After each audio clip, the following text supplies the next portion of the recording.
بسم اللہ الرحمن الرحیم۔ ماہ رمضان کی مقدر بدلنے والی تصویر۔ السلام علیکم ناظرین، آج کی اس ویڈیو میں ہم آپ سے ماہ رمضان کے حوالے سے ایک ایسی تصویر کے فضائل شیئر کریں گے جو رسول اللہ صلی اللہ علیہ وآلہ وسلم نے کنکریوں پر تصویر کرنے والی ایک عورت کو ادا کی، اور ماہ رمضان میں یہ تصویر کرنے کا اس قدر فیض ہے کہ انسان آخرت میں تو اجر عظیم پا ہی لیتا ہے، مگر اس کے مقدر میں جو چیز نہ بھی ہو وہ بھی اسی تصویر کے وسیلے سے اسے دنیا میں ہی عطا ہو جاتی ہے، اور اگر اسے مقدر بدلنے والی تصویر کہا جائے تو بے جانا ہوگا۔ اس تصویر کا ذکر حدیث مبارکہ میں کچھ اس طرح سے ہے۔ حضرت سعد بن ابی وقاص رضی اللہ تعالیٰ عنہ سے روایت ہے کہ وہ رسول اللہ صلی اللہ علیہ وآلہ وسلم کے ساتھ ایک عورت کے پاس گئے، اس کے آگے کھجور کی گٹھلیاں تھیں یا کنکریاں، اور ان کے ذریعے وہ تصویر پڑھا کرتی تھی۔ آپ صلی اللہ علیہ وآلہ وسلم نے اس سے فرمایا کہ کیا میں تمہیں اس سے آسان طریقہ نہ بتا دوں یا اس سے افضل و بہتر طریقہ نہ بتا دوں کہ ثواب بھی زیادہ رہے اور لمبی چوڑی گنتی کرنے سے بھی بچا رہے؟ وہ تصویر یہ ہے۔ بسم اللہ الرحمن الرحیم۔ سبحان اللہ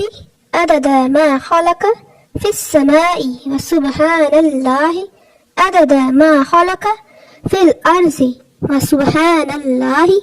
عدد ما بین ذلك و سبحان اللہ عدد ما هو خالق واللہ اکبر مثل ذلك والحمد للہ مثل ذلك ولا حول ولا قوة الا باللہ مثل ذلك۔ ترجمہ: باقی ہے اللہ کی اتنی جتنی اس نے آسمان میں چیزیں پیدا کی ہیں، اور باقی ہے اللہ کی اتنی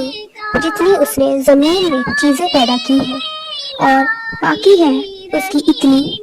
جتنی کہ ان دونوں کے درمیان چیزیں ہیں، اور باقی ہے اس کی اتنی جتنی کہ وہ آئندہ پیدا کرنے والا ہے، اور ایسے ہی اللہ کی بڑائی ہے، اور ایسے ہی اللہ کے لیے حمد ہے، اور ایسے ہی لا حول ولا قوت ہے، یعنی اللہ کی مخلوق کی تعداد کے برابر۔ ناظرین، یہ تصویر آپ یکم رمضان المبارک سے شروع کریں اور روزانہ اٹھتے بیٹھتے چلتے پھرتے جیسے آسانی ہو اول و آخر 11 بار درود پاک کے ہمراہ 41 مرتبہ اپنے جائز مقاصد کو ذہن میں رکھ کر کریں۔ انشاءاللہ اس بے انتہا اجر و ثواب والی تصویر کی برکت سے آپ کی زندگی کی تمام مشکلات بھی حل ہوتی رہیں گی اور کم وقت میں زیادہ فیض بھی عطا ہوگا۔